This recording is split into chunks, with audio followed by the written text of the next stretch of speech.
We are up to mitzvah 132. This is mitzvah zaseh number 60, performative mitzvah number 60. It's found in Parshas Tzav, in the book of Vayikra. It's found male, Hayhanim, when we had the Beis Hamikdash, found in Vayikra, Vav, Pasuk Vav, Vayikra 6 verse. Eish Tamid Tukad al Mizbeach. There should always be a fire burning on the Mizbeach. Now this is a very interesting thing, because the word tamid here refers to permanent, all the time. So now, because a lot of times the word tamid means consistent. Here it meaning not every single second, but it's got to be consistent. Every day there should be one. Here it's talking about tamid. It always has to be a fire. Now,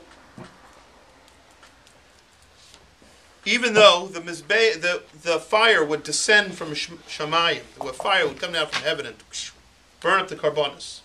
However, there was a mitzvah for us to put a fire each day on the Mizbeach. Okay? Well, actually, to make sure that there's a fire on the Mizbeach. So, and then this is also to kind of hide the miracle, because look, there's a fire going on. So Hashem would rather that we do, that He's doing miracles in a hidden way, so that they kind of mix in with the way life really is naturally. Because if you go around and you see miracles all the time, number one, you become very accustomed to miracles. It's not a miracle anymore, right? That's right. Number two is, it doesn't give us a whole lot to have belief, emunah. Because it's impossible to not have belief in God. You see the miracles right there. Now, as far as what we're talking about on the Mizbeach, there were 3 piles of wood. One was called the Maracha Gedolah. That was the big pile of wood, which was set up on what would be the southeastern corner of the Mizbeach. This is where all the sacrifices were burnt. It was a smaller one, which was on the southwestern corner of the Mizbeach. That was called the Maracha Shniya, the second pile of wood.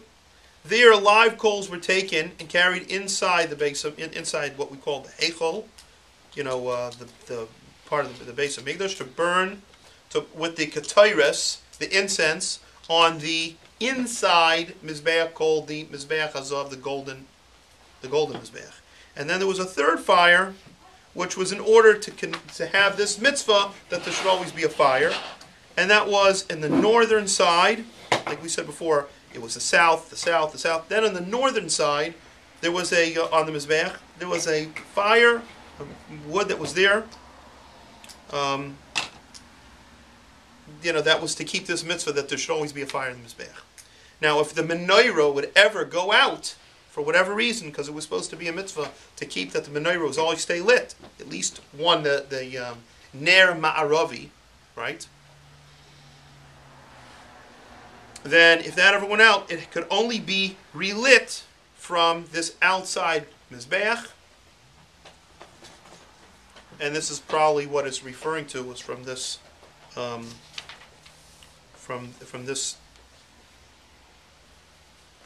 yeah, from here. Okay.